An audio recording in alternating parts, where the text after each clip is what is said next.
You are making ranked way harder than it needs to be, just like myself. When the first week hit, I lost way more games than I need to. And if you do not want to be in the same case scenario, here are 7 characters to make ranked a lot easier. Let's hop right into the video. Starting out with Lash. Great movement, great team fight, okay sustain, all around a solid pick.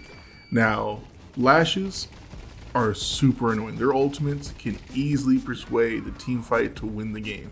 Honestly, in my ranked matches, Lashes is who I worry about the most and look out for the most. I'm always looking out to see if they have their ultimate ready. Also, great for escaping. Lashes who tend to overextend tend to also get away if they know how to use their character properly. His movement is kind of obscene at certain times. Overall, this makes him a harder character to pin down. And if you're looking for someone who could carry the game as if they do their job right, I highly recommend Lash. Highly recommend him. Moving on, we got Pocket. Another crazy ability-based character with some insane survivability. Honestly, Pocket players should die a lot more than they should do. And I feel like some Pocket players are just not good at this game, but because the character is so good at surviving and have all these get outs, I'm like, oh, they're just way better than me. You know, now there are some Pocket players, I'm not talking about all Pocket players, but some of you guys I feel like are overextending way too much and get away with it 10 times more than any other people. I find it insane. If you have a problem dying or you're looking to do a lot of damage in team fights, I strongly recommend Pocket. Come on now. You guys knew she was going to be on the list. Obviously, we have to put Haze here. Huge carry potential, hard to deal with, insane burst damage if played correctly, and also hard to stop. Now, the invis alone is already annoying, but her sleep from her knife, her dagger or whatever, that just lasts way too long and can set up perfect games for you enemies.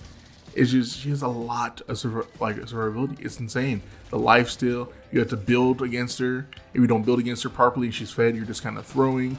You have to, that's giving away slots to ruin your character's full potential at the end of the game. It's just a hassle to deal with. And she's most definitely, if not the best, ADC type character in this game. So if you're someone who likes to farm, get a bunch of kills, be the carrier team, Haze is your person. Moving on to Mo and Krill. I don't know what to say it like that. I don't know what to say it like that. It just invokes it. His character just invokes it. Mo and Krill is one of the tankiest big boys out there. He has a great ult, good at picking out people, an insane disarm, really good against characters like ADC who's mostly using their primaries. Probably the best support in the game, without a doubt. Strong pick. And oftentimes, if I see a Mo and Krill on my team, I feel like we got this win. Now we got Abrams, one of the best sustains in the game. Kind of a lane bully if you're, depending on some of your matchups. Good over team fights. Just honestly a lot of damage in close quarters. He's someone who's really good at ganking early mid game. Great in the 1v1s. He is a problem to deal with if you're not building anti-heal. If you're not like jumping him, he is sturdy boy. Now, I won't say he is easy as everyone else is to play him, but once you pick him up properly and know how to play him and position him correctly, he is a problem to deal with.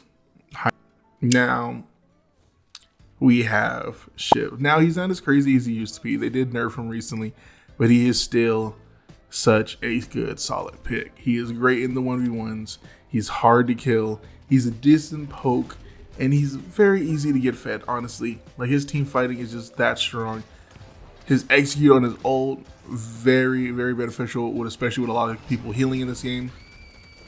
I'm not gonna lie, this character is a problem.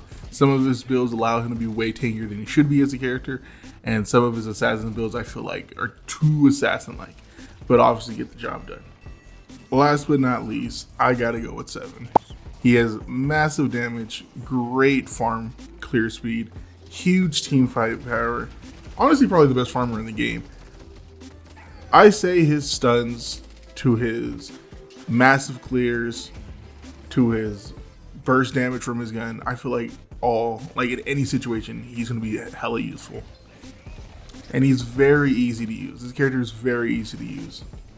I will say one of his problems is if he doesn't have enough farm he kind of falls behind a little bit, but that's your bread and butter. If you're a 7 player, you already know farming is your bread and butter. It's very few times or very few games will you'll be behind in farm because how good he is.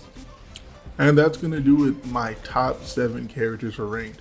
Now, I made this list basically off of like how easy they use, how many times I see them take a huge advantage in my ranked matches.